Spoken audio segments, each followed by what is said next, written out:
अस्सलामुअलैकुम class 10th। कैसे हैं आप सब? उम्मीद है खैरियत से होंगे। अच्छा, आज मैंने बायोलॉजी का चैप्टर नंबर 1 स्टार्ट करना है, जिसका मेरा बिल्कुल फर्स्ट लेक्चर है, जिसका टॉपिक है हमारे पास न्यूट्रिशन एंड इट्स इम्पोर्टेंस। आपकी बुक का ये पहला टॉपिक है, ठीक है। तो आज मैंने इसको शुरू करना है, तो बगैर हम अब टाइम वेस्ट किए इस लेक्चर को शुरू करते हैं। लेकिन इसको शुरू करने से पहले एक छोटी सी बात मैं आपको ये बता रहा हूँ कि मैंने सिर्फ इसके अंदर नोट्स बना के, पॉइंट्स बना के और हेडिंग्स बना के बहुत तरतीब से लिखा हुआ है। मतलब जो फर्स्ट लेक्चर है, इस तरफ एमसीक्यूज के लिए और शॉर्ट क्वेश्चन के लिए इंपॉर्टेंट है। इसके बाद जो लेक्चर है ना, वो लॉन्ग और शॉर्ट के लिए, दोनों के लिए इंपॉर्टेंट होंगे, मतलब खास तौर पे लॉन्ग के लिए। तो उसके अंदर मैंने स्पेशल टाइप्स से बनाया हुआ है उसके नोट्स, जिसको आप सिर्फ वही याद कर लेंगे तो आपको पेपर में बिल्कुल फुल मार्क्स मिल सकते हैं।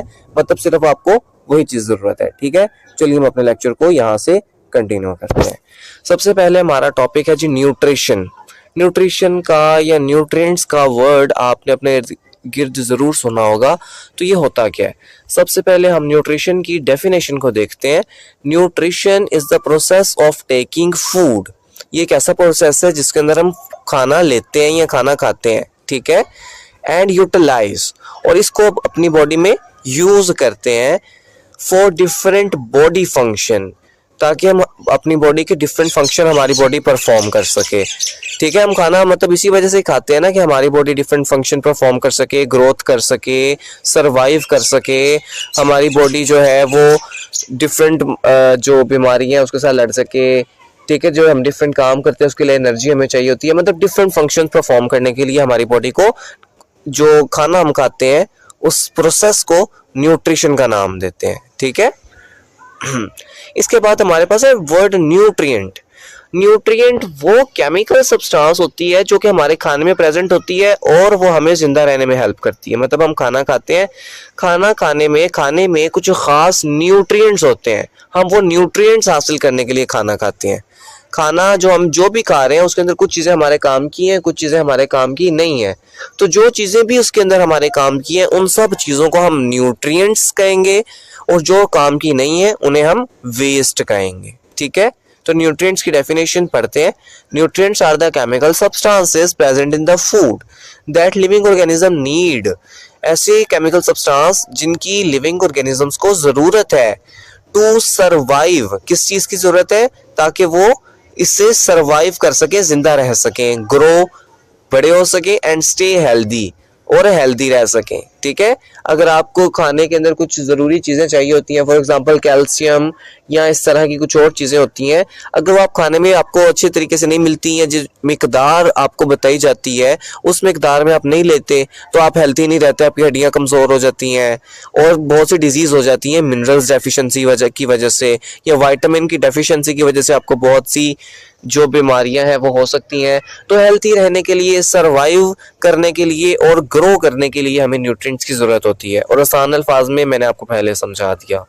इसके एग्जांपल है हमारे पास प्रोटीन्स हैं। प्रोटीन भी केमिकल सब्सटेंस है जो हमें ग्रो करने में, हमारी बॉडी तकरीबन मैक्सिमम प्रोटीन से ही बनी है, ठीक है। फैट्स और वाइटामिन्स, ठीक है। तो इस तरह की चीजों को हम क्या कहते हैं?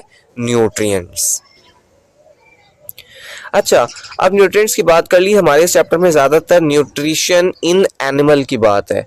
खाना हम भी खाते हैं लेकिन, और न्यूट्रिएंट्स हम भी लेते हैं। इसी तरीके से प्लांट्स में न्यूट्रिशन का प्रोसेस कर रहे होते हैं, लेकिन इस चैप्टर में प्लांट्स का जिक्र नहीं है, ज्यादा एनिमल्स का है।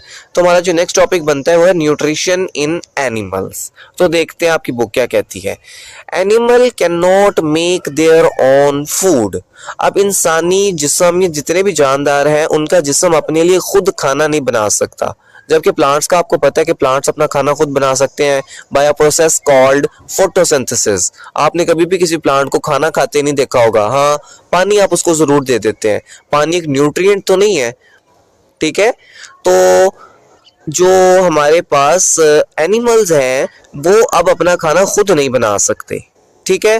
तो अब उन्हें न्यूट्रिएंट्स तो चाहिए, तो कैसे लेंगे? They get it from other organisms. तो वो कैसे, ये न्यूट्रिएंट्स कैसे लेंगे? ये दूसरे ऑर्गेनिजम्स से लेंगे। कैसे? So they eat plant and animal to get nutrients. ये प्लांट को और एनिमल्स को खाते हैं अपनी न्यूट्रिएंट्स लेने के लिए, to survive, growth and stay healthy, ठीक है। अब कुछ जानदार होते हैं वो सिर्फ प्लांट्स को खाते हैं, ठीक है, प्लांट से उनके मिनरल्स और उनके जो न्यूट्रिएंट्स है वो कंप्लीट हो जाते हैं। कुछ एनिमल होते हैं उनको एनिमल या गोश्त खाने की जरूरत होती है, वो दूसरे एनिमल्स को खा जाते हैं। और कुछ एनिमल्स होते हैं वो दोनों को खा सकते हैं, प्लांट्स को भी और एनिमल्स को भी, जैसे कि इंसान। ठीक है, तो ये थी न्यूट्रिशन इन एनिमल। अब इसको मजीद में डिस्कस करते हैं अगली स्लाइड में। उससे पहले आपकी बुक में ये एक टेबल दिया हुआ है, ऑटोट्रॉफिक न्यूट्रिशन और हेटरोट्रॉफिक न्यूट्रिशन, जिसके बारे में हमने अभी बात की है। हमारे पास न्यूट्रिशन के दो मोड्स होते हैं, there are two modes of nutrition, कि किसी भी लिविंग ऑर्गेनिजम्स में न्यूट्रिशन दो तरीके से हो सकती है। पहला ऑटोट्रॉफिक न्यूट्रिशन और दूसरा हेटरोट्रॉफिक न्यूट्रिशन। अब ऑटोट्रॉफिक न्यूट्रिशन में ऐसा होता है कि वो लिविंग ऑर्गेनिज्म अपने लिए जो न्यूट्रिएंट्स हैं या अपना जो खाना है वो खुद बना सकता है। They can make their own food. ठीक है, और वो खाना कैसे बनाता है? इनऑर्गेनिक सब्सटेंसेस से।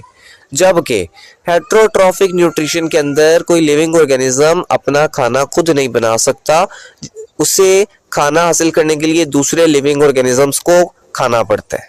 ठीक है, तो इस न्यूट्रिशन को कहते हैं हेटरोट्रॉफिक न्यूट्रिशन। तो हमारे पास सबसे पहले हम इसको रीडिंग कर लेते हैं। Autotrophic nutrition is a mode of nutrition in which organisms produce their own food. क्या ऑर्गेनिजम्स अपना खाना खुद बना सकते हैं फ्रॉम इनऑर्गेनिक सब्सटेंसेस, कुछ इनऑर्गेनिक सब्सटेंसेस से। जैसे फॉर एग्जांपल फोटोसिंथेसिस में आपको पता है कि कार्बन डाइऑक्साइड और वाटर का इस्तेमाल करते हुए in the presence of light हम ग्लूकोज बना लेते हैं। ठीक है, तो ये with the help of inorganic substances we can made food.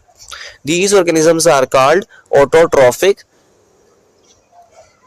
In organisms को ऑटोट्रॉफिक कहा जाता है, यहाँ पे लाइन मिसिंग है, और इस टाइप ऑफ न्यूट्रिशन को ऑटोट्रॉफिक न्यूट्रिशन कहा जाता है। ठीक है, यहाँ पे ये पॉइंट आना था, these organisms are called autotrophic organisms. हमारे पास नेक्स्ट पॉइंट है हेटरोट्रॉफिक न्यूट्रिशन का। Heterotrophic nutrition is a mode of nutrition in which animals या organisms can not make their own food. इसके अंदर ऑर्गेनिजम्स अपना फूड खुद नहीं बना सकते, so they feed on living organisms, तो वो दूसरे लिविंग ऑर्गेनिजम्स को खाएंगे, like plants and other animals, जैसे प्लांट्स या कोई दूसरे जानदार, टू गेट देयर न्यूट्रिशन, ताकि वो अपने न्यूट्रिएंट्स जो उसके लिए ज़रूरी हैं, उसके ज़िंदा रहने के लिए ज़रूरी हैं, उसके ग्रो करने के लिए ज़रूरी हैं, या उसके हेल्दी रहने के लिए ज़रूरी हैं, वो उन न्यूट्रिएंट्स को उनसे हासिल कर सके। These organisms are called heterotrophic organisms and this type of nutrition is called heterotrophic nutrition. Okay, autotrophic nutrition के एग्जाम्पल में हमारे पास प्लांट्स आ सकते हैं, जबकि हमारे पास हेटरोट्रॉफिक न्यूट्रिशन की एग्जाम्पल में हमारे पास कोई भी एनिमल आप लिख सकते हैं।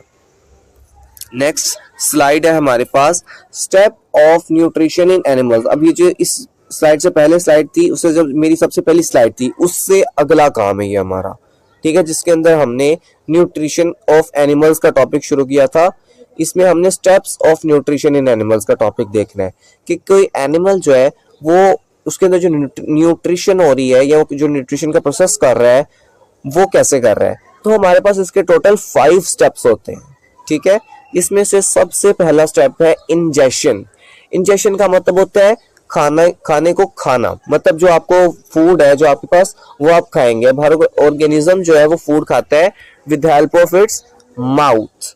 तो taking in food and drink through mouth is called ingestion, कि खाने को या किसी पानी लिक्विड चीज को मुंह के रास्ते अपनी बॉडी तक पहुंचाना कहलाता है इंजेशन।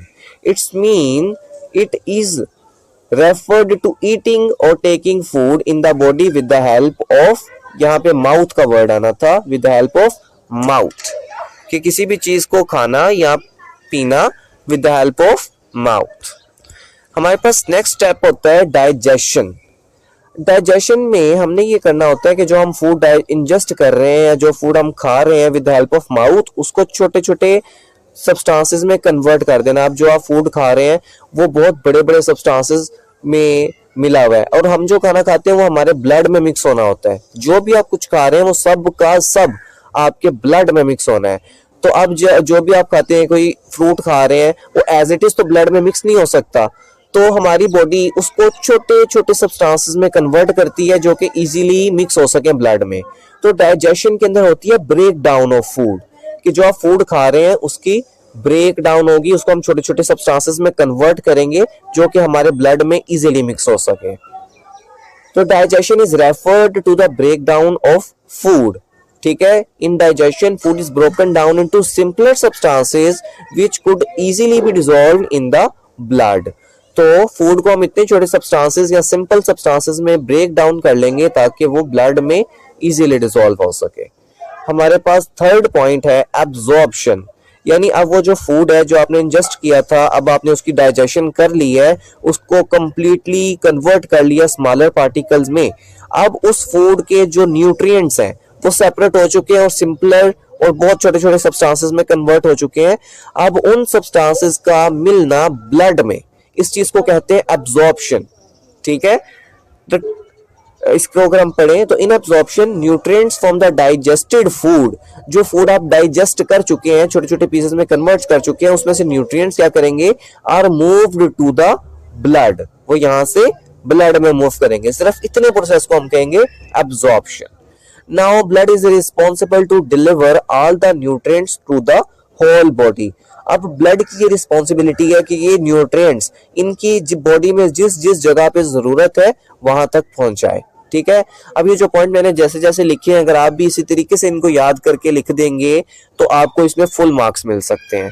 अगर आप अपनी बुक पे देखेंगे तो इसके अंदर इतने ज्यादा तफसील से नहीं लिखा हुआ, बहुत कम तफसील है। ठीक है, हमारी नेक्स्ट स्लाइड में हमने लिखा हुआ है हमारा फोर्थ पॉइंट होता है एसिमिलेशन। अब हमने जो खाना खाया, हमने खाना क्यों खाया था, टू गेट न्यूट्रिएंट्स। अब वो न्यूट्रिएंट्स हमारी बॉडी में डिफरेंट सेल्स को इस्तेमाल करेंगे, हमारी बॉडी में हर जगह पे जो सेल्स हैं उनको चाहिए थे ये न्यूट्रिएंट्स। अब जिस जिस जगह पे वो न्यूट्रिएंट्स चाहिए थे ब्लड ने वो न्यूट्रिएंट्स वहां तक पहुंचा दिए। ठीक है, अब बॉडी के सेल्स और टिश्यू उस न्यूट्रिएंट्स को इस्तेमाल करेंगे अपनी बॉडी के डिफरेंट पार्ट्स बनाने के लिए। फॉर एग्जाम्पल, अगर आपने प्रोटीन खाई है और आपकी बॉडी में प्रोटीन की कहीं जरूरत थी और वो उस सेल तक पहुंच गई है, अब वो सेल क्या करेगा, उस प्रोटीन को तोड़ के जो चीज उसको चाहिए थी, जो प्रोटीन उसको चाहिए थी, वो उस बना लेगा। मतलब आपकी बॉडी में, अब आपकी बॉडी को जिसको कहते हैं कि लगना, किसी खाने का आपकी बॉडी को लगना, इसको कहते हैं एसिमिलेशन। जिस विटामिन की जिस सेल को जरूरत थी, अगर वो सेल उस विटामिन को यूज करना स्टार्ट कर दी है तो ये कहेंगे, इसको कहेंगे एसिमिलेशन, कि वो न्यूट्रिएंट अपना काम करना उसने शुरू कर दी है। ठीक है, इसको पढ़ते हैं, these absorbed nutrients are used by the cells and tissue of the body। अब जब ये न्यूट्रिएंट्स बॉडी में यूज होने लग पड़ेंगे बाय सेल्स और टिश्यू तो हम इस प्रोसेस को कह देंगे assimilation। This process is called assimilation. In this process, every cell gets its required nutrients and used it to make its required or deficient thing। अब हमारी बॉडी के डिफरेंट सेल क्या करेंगे, इस न्यूट्रिएंट्स का हेल्प लेके या इनकी मदद से वो हमारी बॉडी में जिस चीज की कमी थी वो चीज बना लेंगे। ठीक है, उसके बाद हमारे पास आता है इजेशन। अब जो आप खाना खाते हैं उसके अंदर हमारे पास, मैंने आपको पहले भी बताया, दो तरह की चीजें होती हैं, न्यूट्रिएंट्स और वेस्ट। अब उस खाने में से जो चीजें तो हमारे काम की थी वो हमने एब्जॉर्ब कर ली। अब जो हमारे काम की नहीं है, जो वेस्ट है, अब उस वेस्ट को, या कुछ ऐसा आपके जो फूड आपने खाया था उसके अंदर कोई ऐसी चीज थी जो डाइजेस्ट नहीं हो सकी, मतलब ब्रेक डाउन नहीं हो सकी किसी वजह से, कि वो बहुत हार्ड थी या वो अच्छे तरीके से पकी नहीं थी या उसमें कोई हार्ड ऑब्जेक्ट था। ठीक है, कोई भी वजह हो सकती है कि वो डाइजेस्ट नहीं हुई। उसके अलावा वेस्ट प्रोडक्ट्स, ये दोनों आपकी बॉडी में बाद में से एलिमिनेट कर दिए जाते हैं, बॉडी से निकाल दिए जाते हैं, और इस प्रोसेस को कहते हैं इजेशन। और ये हमारे पास आखिरी प्रोसेस होता है न्यूट्रिशन का। Removing undigested food and waste from the body is called egestion. तो यही था हमारे पास न्यूट्रिशन के 5 स्टेप, कि किसी भी लिविंग ऑर्गेनिज्म में न्यूट्रिशन इस 5 स्टेप को फॉलो करते हुए होती है। ठीक है, इन 5 स्टेप से कोई भी लिविंग ऑर्गेनिज्म न्यूट्रिएंट्स को अपनी बॉडी तक पहुंचाता है और उनका यूज करता है, और जो चीज वेस्ट होती है उसको रिमूव कर दिया जाता है। तो इनको कहेंगे स्टेप्स ऑफ न्यूट्रिशन। ये आपको शॉर्ट क्वेश्चन में आ सकते हैं, और रेयरली ये लॉन्ग में आएंगे तो नहीं, लेकिन बिल्कुल भी नहीं आएंगे, इसमें चांस ही नहीं है। ठीक है, तो ये हमारे पास शॉर्ट क्वेश्चन के लिए इंपॉर्टेंट था टॉपिक। अभी इसके बाद हमारे पास डाइजेशन इन एनिमल्स या डाइजेशन इन ह्यूमन बॉडी शुरू हो जाएगा, तो हम उस लेक्चर में मिलेंगे। तब तक के लिए thank you so much, Allah Hafiz.